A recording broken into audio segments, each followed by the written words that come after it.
Greetings, friends and strangers alike. Welcome, one and all. My last challenge, can I beat Pokemon Red with a random Pokemon after every gym, was a really fun run that gave a new challenge at every turn. For this video, I'm going to mash together two gaming mediums involving dragons. Can I beat Skyrim as a Dungeons & Dragons fighter? So this one's going to be a little weird. Basically, I'm going to try and beat the game while adhering to the rules of D&D 5th edition. For example, in D&D, a level 1 character can use one action per round in combat, which is 6 seconds. That means if I want to attack, I can only do it once every 6 seconds. If I want to use an item like a potion, that uses an action too, so that would mean I can't do anything again for another 6 seconds. Now, obviously, the enemies don't abide by those rules, so that's where the challenge comes in. So, onto the rules of this challenge. I can only attack or use items within the same restrictions as if I were playing D&D. I can't use food to heal, only potions or magic. Since I'm a fighter for this one, I can't use any magic unless it's on an item. I can only take perks at the levels you would get to take feats in D&D. My max level is going to be 20, same as the max level in D&D. And lastly, there will be no health regeneration. One D&D rule that I'm going to be mostly ignoring is movement.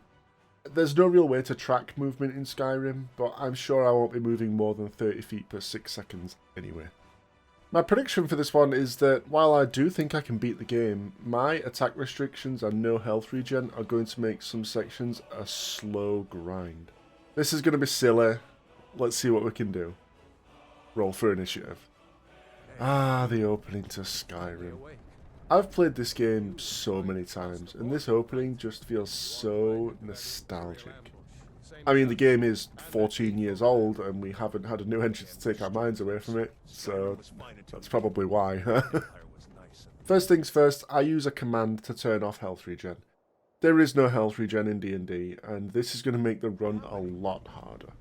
I decided to play as a Redguard, since they have a nice boost to one-handed and block right off the bat, which we're going to need to make use of.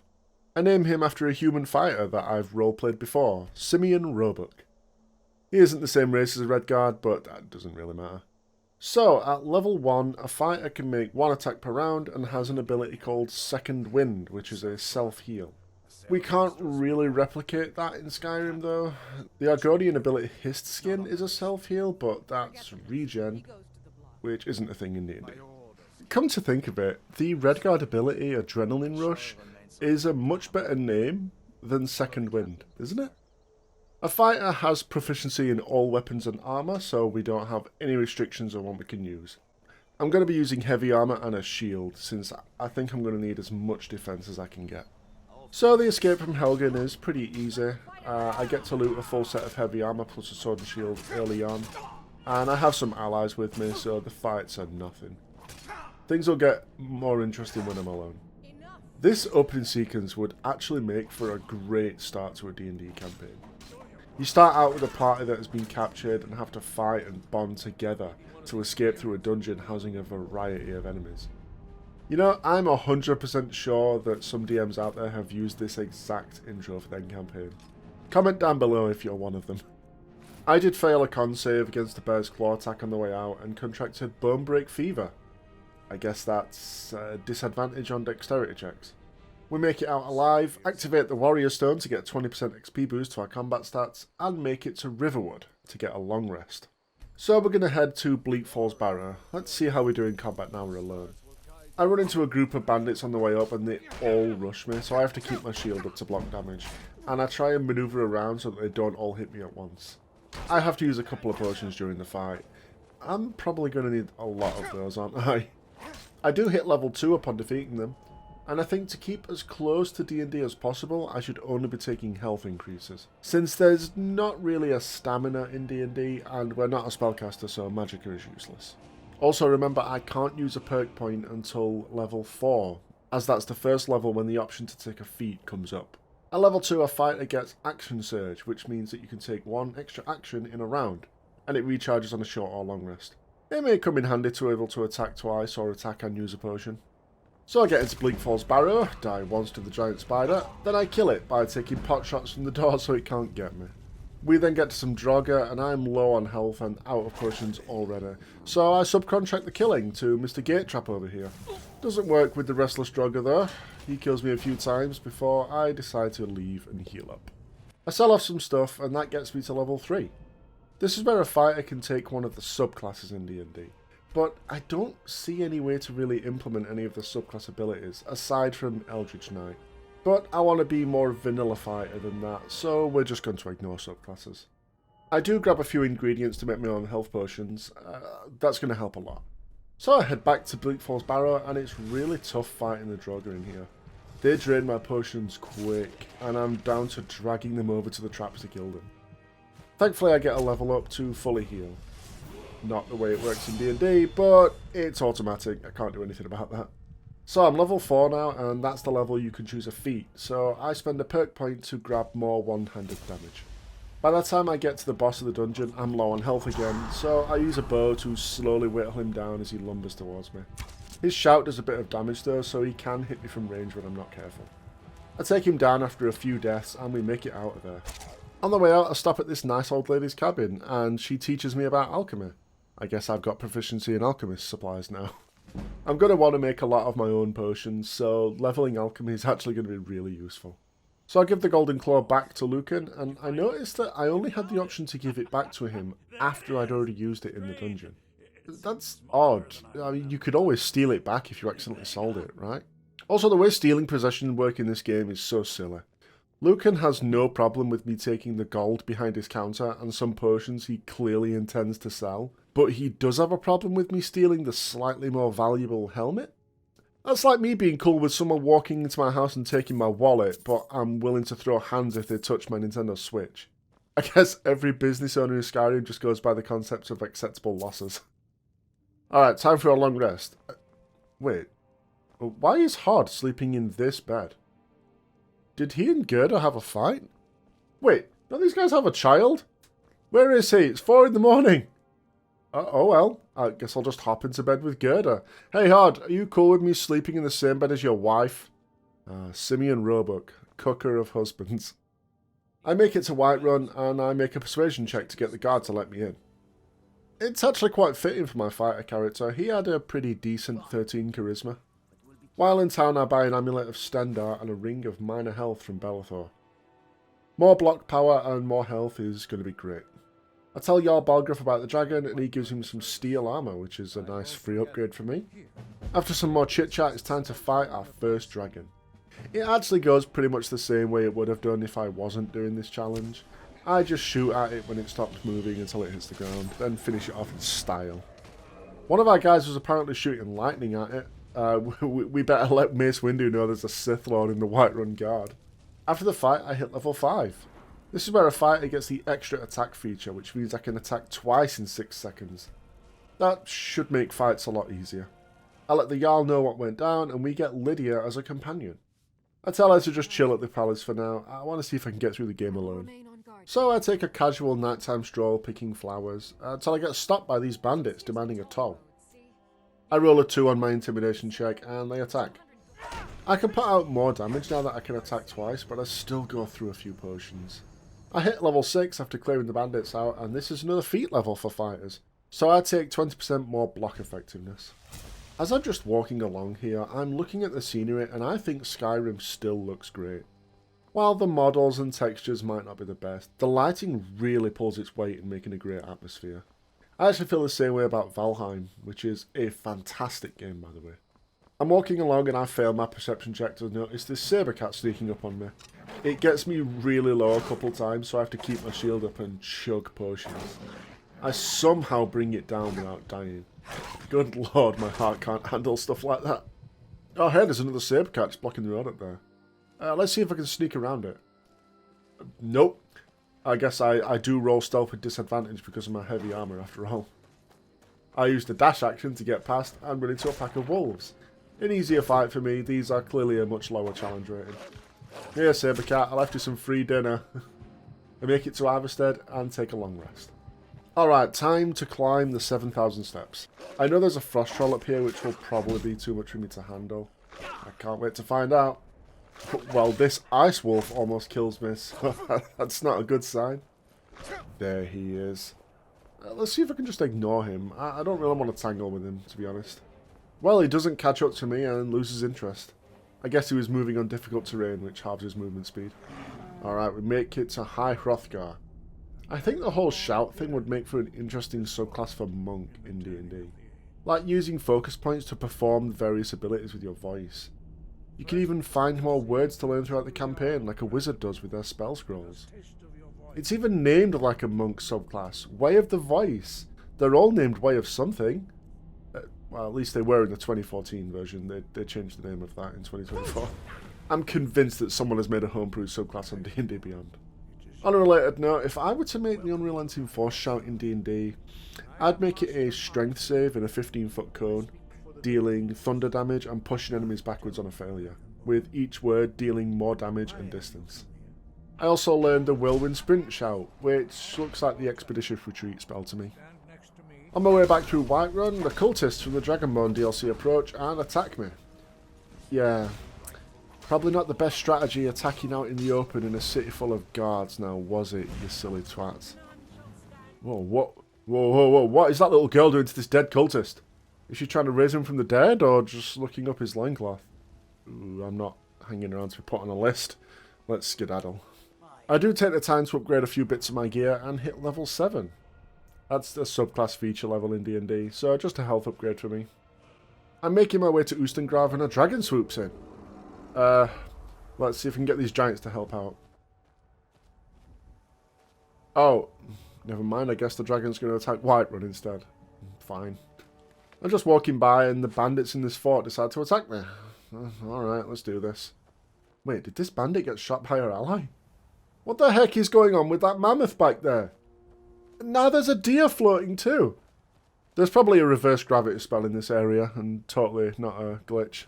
Alright, troll. I'm bigger, I'm faster, I'm stronger. Bring it up. He killed me in 2 hits. Okay, I'm not messing with trolls in the future. So instead of taking on the trolls, I hike around the north through Morthal and arrive at Sovngarde. I keep wanting to call it Oosterlov, but that's a Pathfinder thing. Anyway, it's not too bad in here. The worst enemies to fight are the Draugr that can cast magic, since my armor and shield don't do anything to help against it. Oh hey, I find another word of power here. Become ethereal would be like the blink spell, right? Always check behind waterfalls for secret treasure, kids. Don't go chasing them though. Please stick to the rivers and lakes that you used to. I do hit level 8 at one point, and that's another feat level. I decided to take a point in alchemy, since the majority of the potions I'm using are ones I've made myself. So having them be more potent is helpful. I do chew through a huge amount of my potion supply, but I make it to the end and find out that someone has beaten me here and taken the horn that I'm after. I head to Riverwood and talk to this mysterious friend. Delphine here wants me to prove myself by just killing a dragon. Not a problem. I do grab this sword before I leave, as well as pretty much anything in here that's not nailed down. But the sword is a small upgrade. So it's off to Kynesgrove to kill ourselves a dragon, and this time we don't have half a dozen men and Emperor Palpatine, so let's see how it goes. Before I get there, a Spriggan attacks me and I barely scrape through the fight. That's not a good sign if something like this can almost kill me.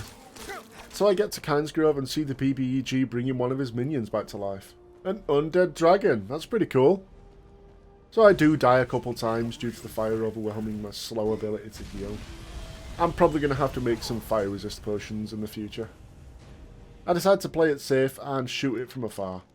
I don't even need to make a dex save to avoid its fire breath since it looks like I'm out of range.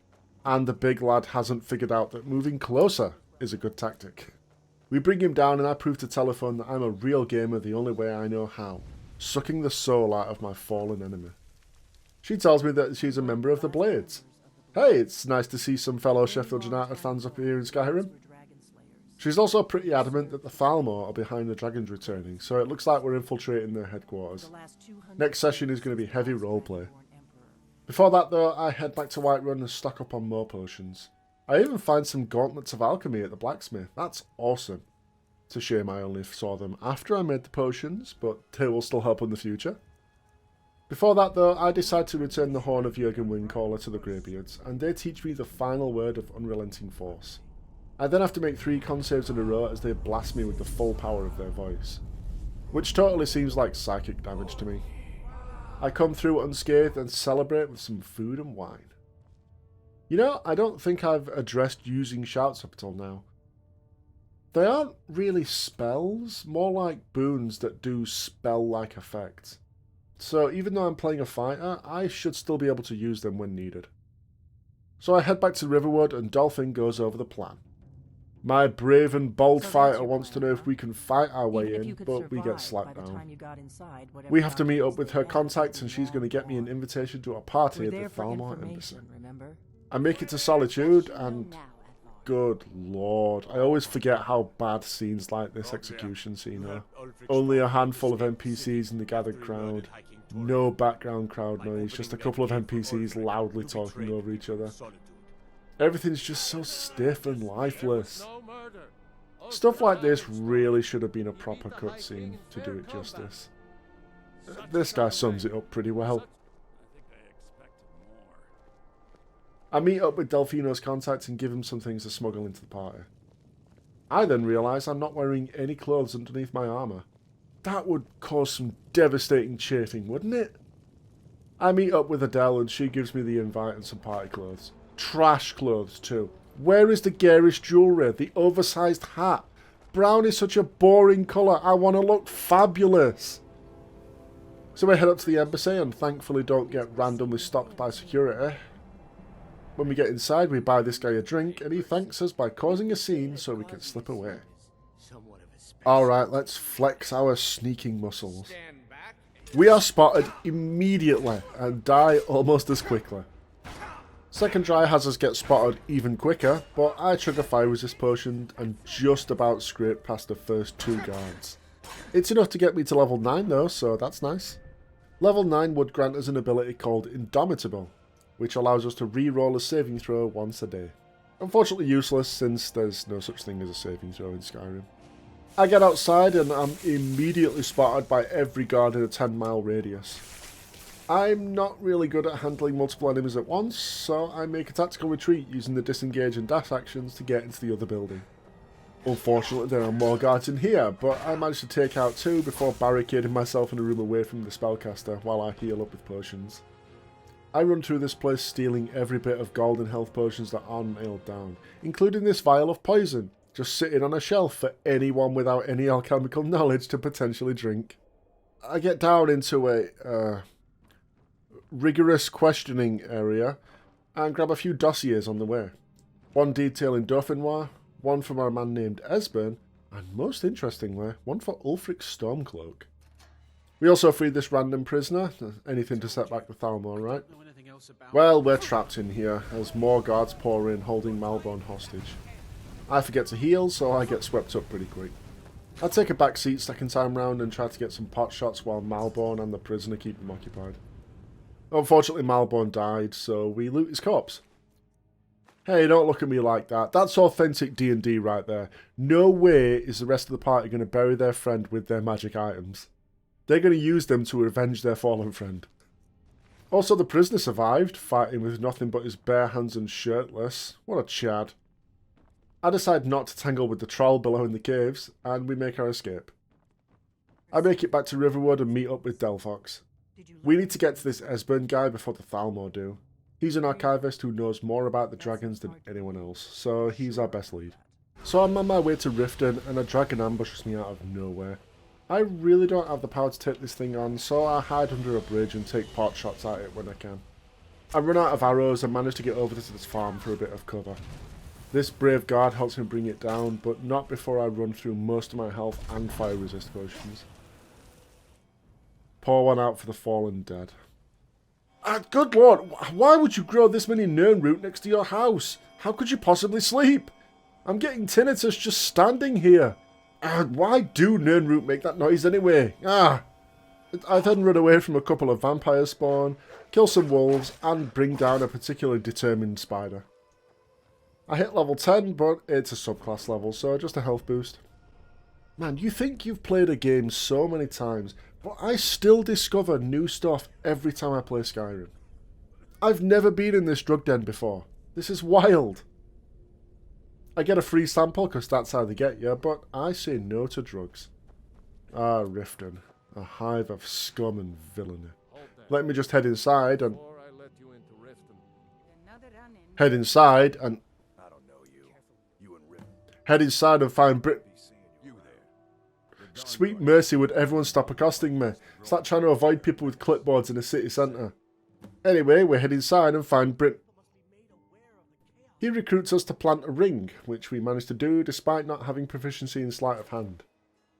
I'm sorry, Brancher. I hope you get a fair trial. So I head down to the sewers to find more information. I make it to the Ragged Flagon, and they tell me Esburn is hiding further down in the Warren. I forgot to hit record when I fought these Thalmor agents, but no one in the pub lifted a finger to help me. Like all good opportunistic thieves, they just waited to see who would win so they could loot the loser. I respect it. I hit level 11 on the way down, which means I get to make 3 attacks every 6 seconds. Hopefully things get easier now. I make it to Esburn after killing a very aggressive chef, and he tells me Alduin is here to end the world. I tell him nuh-uh, and we get ready to leave. More Thalmor show up, but I've got a retired wizard on my side, so it's easy enough. Esburn didn't ask how big the room is, he said he's going to cast Fireball. So Esburn tells us we need to head to Skyhaven Temple, an ancient blade stronghold. On the way we get ambushed by 2 dragons at once. I'm pretty sure there's a scripted one here anyway, but I have no idea where the second guy came from.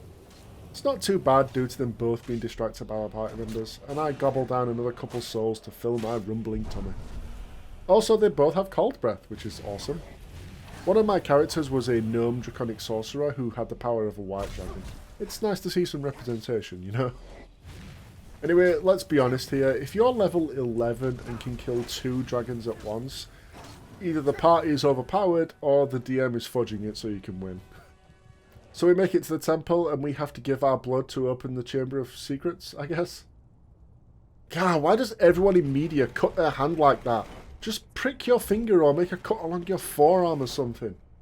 Do you realise how much you open and close your hand all day? That would be constant irritation. Anyway, we breeze through some puzzles, and Esburn succeeds a DC 20 history check to understand what's depicted on Alduin's wall. We need a shout that can knock a dragon out of the sky. Time to head back to the Greybeards. Before I leave, I find some ancient blades armour. That will be a nice upgrade. I hit level 12 while I'm here, and I take the next perk in the alchemy tree that makes health potions I create 25% stronger. So I talk to the Greybeards, and Arngeir spits his dummy out and says I should just let the world end instead of using my power for good. Einarth comes over and offers Arngeir a Snickers, so he calms down. He teaches me the Clear Skies shout, which I guess is like the Control Weather spell, though far less powerful, since that spell controls the weather in a 5-mile radius around you for 8 hours. Some ice wraiths hassle me on the way up the mountain and do a fair amount of damage, but I make it up and meet the big dog himself, Parthenax. He teaches me another shout, the classic Fire Breath. That's clearly Burning Hands, right? I often wonder if some spells in D&D are like humans trying to recreate the effects of monster abilities. Like Burning Hands, I think is clearly a human wizard's attempt to recreate a dragon's fire breath, right? Anyway, Parthenax likes to talk a lot, so I just scroll Reddit until he gets to the point. Alduin was never defeated, only cast forward in time with an Elder Scroll. So we need to find that Elder Scroll to cast ourselves back in time and learn the Dragon Wren shout from its creators thousands of years ago.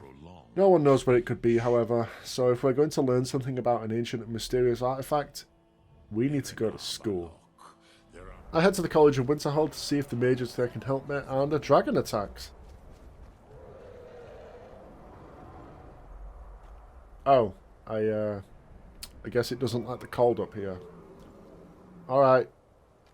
Bye. So I have to prove I have magical skill to enter the college, but I didn't take the Eldritch Knight subclass or multiclass at all, so I can't cast spells. I do try and persuade my way through, but I roll a 1 and get denied. So I play the Dragonborn card instead, and she wishes to see a shout. I don't want to push her off the bridge or set her on fire. So I'll just blink into the ethereal plane for a second. She's suitably impressed and lets me in. My below average intelligence fighter can't use his sword on the books though, so Urag tells me to go find a crazy mage in a dwarven mine. The walk through the snow is pretty uneventful until I run into a saber cat hunting some hawkers. It almost kills me, and I only survived because I fat-fingered the Z key and used the Become Ethereal shout to avoid damage. I meet Septimus, and like we figured from his book, he is crazy. He also talks in rhyming couplets like Gruntilda from Banjo-Kazooie. Under deep, below the dark, the hidden keep, Tower Mazak. I hit level 13, and it's a second use per day of Indomitable, which well, we can't do anything about. So we head to Elftan, and it's a decent challenge. The Dwemer spiders and spheres take quite a few hits to bring down. I guess they have resistance to bludgeoning, piercing and slashing damage from non-magical weapons, right? I hit level 14 down here, and it's another feat level for fighter, so I take the first point in heavy armour to absorb more damage. Fighting my way down, the Thalmor are actually hurting me a lot, especially the spellcasters. I run through most of my potion supply, and after finding a shortcut back up, decide to sell my loot and restock my potions. You know what's wrong with Skyrim these days?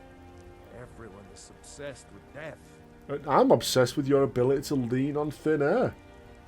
I hit level 15 on my way back down, and it's just a subclass level, so nothing for me. I get to the end of the dungeon, and the final guardian is waiting, a dwarven centurion. I don't want to get pounded into the dirt, so I lock him in his room and won't let him out until he thinks about what he's done. And by that, I mean pump him full of so many arrows that he resembles a Boromir patterned pincushion. I actually really like these guys. I especially love their steam breath. These guys would be fantastic to use in a D&D campaign. They've got the big warhammer for close melee damage, they've got a crossbow on the other arm for ranged, and the steam breath can hit multiple targets. That's a great mix of attacks. We beat him and move on and interrupt these two random people that are arguing. They start to fight me, then they fight each other, so I stop and stand nearby yelling, "Fight! Fight! Fight!" like we're in the schoolyard. Oh, turns out this place is not done, now we're in Blackreach. I walk in and immediately get killed by a dwarven sphere.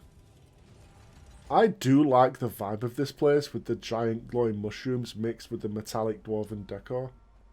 But I'm low on potions and low on patience, so I just gun right for where I need to go. I hit level 16 and it's another feat level. I take a perk in heavy armour that allows a bonus if I'm wearing a full set, which I am. I get to this final puzzle chamber and I'm too dumb to work it out. I push some buttons for a while before the DM just gets bored and takes pity on me by saying it works. And we get the Elder Scroll. So I prepare for the upcoming fight by crafting about 24 healing potions and head to the throat of the world. Parthenex, I got the Elder Scroll. I'll read it at the time wound and... Yeah, that's great, Parthenex. I've got to hurry...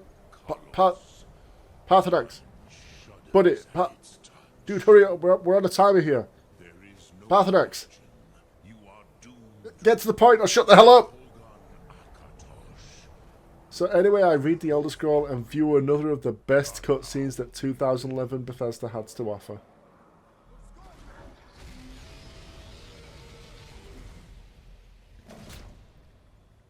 We learn Dragonrend, which is not as cool as it sounds, to be honest. Basically, it's just the Earthbind spell. But hey, keeping a dragon on the ground is the best way to kill it. Seriously, DMs, if you want to make a challenging fight, don't ever have the dragon land. Circle strafe and nuke the party with the breath weapon and cast spells when it's on cooldown. PCs haven't got an answer for that. And speaking of, here comes the BBEG to taunt the party, but we decide to take him out here and now. This fight takes so long. It takes a while for me to even get him with the Dragonrend shout, since he doesn't stay in one spot long enough for me to hit him. I even accidentally hit Parthenax at one point. That's what he gets for talking my ear off. After a while, I get into a good rhythm and stun lock him whenever he tries to fly away. I'm chugging potions like it's old moot cider, and almost 15 minutes we bring him down. But the DM doesn't want his BBEG to die just yet, so he fudges it, and Alduin gets away. To track Alduin down, we have to capture one of his allies and make him talk. So I head to Whiterun for a long rest and try and convince the Jarl that it would be a good idea to lure a dragon into his palace. The palace made of wood. I'm sure nothing bad will come of this.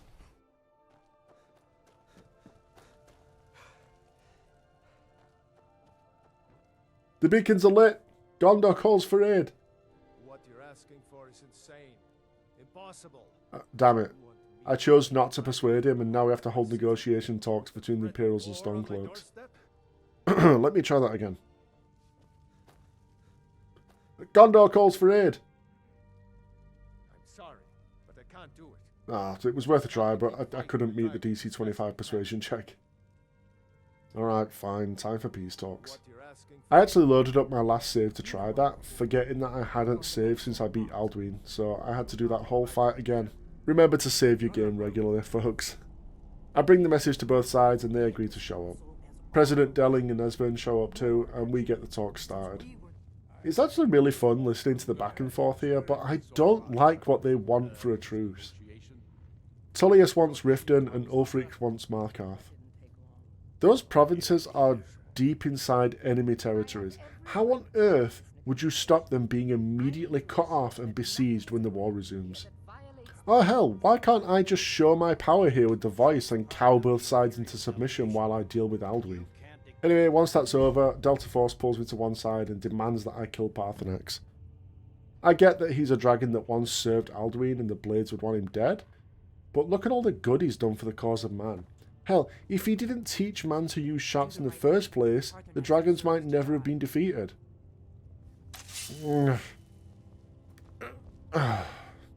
Not today.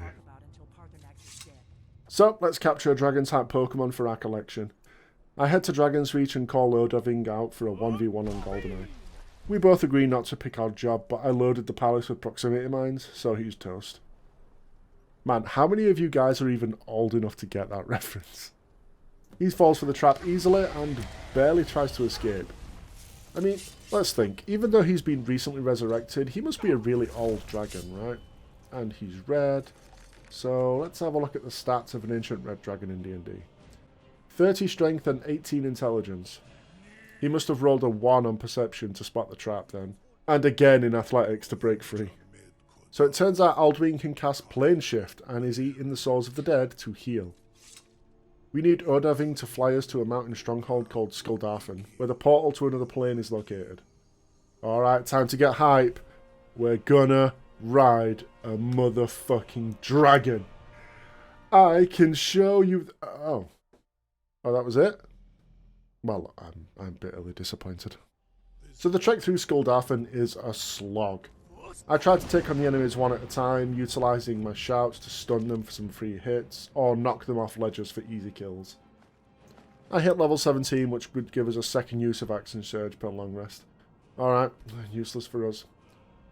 Hey, this guy's casting Ice Knife. That's a pretty cool spell. Going back to the Draconic Sorcerer I mentioned earlier, I chose Snillock's Snowball Swarm over Ice Knife, and boy did I regret it. That spell kinda sucks. More slow battling and I'm running out of potions fast. I end up desperately tiptoeing around and luring enemies one at a time and relying on the full heal I get when I hit level 18. It's another subclass feature level, so useless again. I managed to stagger my way to the top where the portal is, but I'm one hit from death with no potions left, so I just sprint past the Dragon Priest and into the portal. We get to the Sacred Halls, but this mountain of beef stands ready to challenge us. I ready my sword. I strap my shield tight to my arm.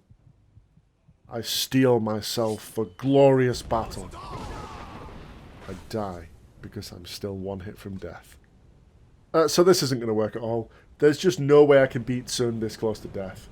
I can't even just run past him since you die instantly on the bridge without beating him first. Alright, I need to go back a few saves and try this again. So I figured that since I got to level 18 by the end of Skuldarfen, I might as well just go ahead and level to 20. We're at the end of the campaign, I should be level 20. Right, Wizards of the Coast? Right. I check out this cave full of mushrooms and hit level 19 dealing with the Thalmor and their creepy crawlers. This level we would get an epic boon, which are basically like superpowered feats. I don't think there would be an equivalent thing in Skyrim, so I'm just going to take 2 perks instead of 1. I pick up Bladesman, which gives me a 10% chance to deal more crit damage with a sword, and I also take a second point in Juggernaut for more heavy armor rating. So that's it. We're level 20, we are the highest we can be. With our final ability, I can make 4 attacks per turn. So in 6 seconds, I can pretty much be non-stop attacking if I need to. I will still end up gaining levels, of course, but I just won't activate the level up in the menu so as not to gain the benefit. I go around the map gathering as many ingredients for health potions as my patience allows, and prepare myself for the final slog. Let's do this. The second time in Skyrim goes a lot faster, since I have a lot more potions with me, meaning I don't have to spend so much time luring enemies over one at a time.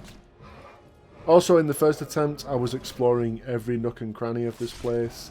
Now I know I don't need to.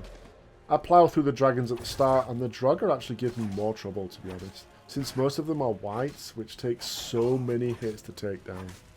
I still shout some of them off of cliffs to get free kills where I can, but we get to the top with high health and a decent supply of potions in my back pocket. I still just sprint past the dragon priest though. Out of my way, nerd. I'm off to kill your daddy. Alright, second time facing the aura farming mountain of meat himself. I use my brand new Call Storm Shout, which I guess is the Call Lightning spell. I don't think it does much though.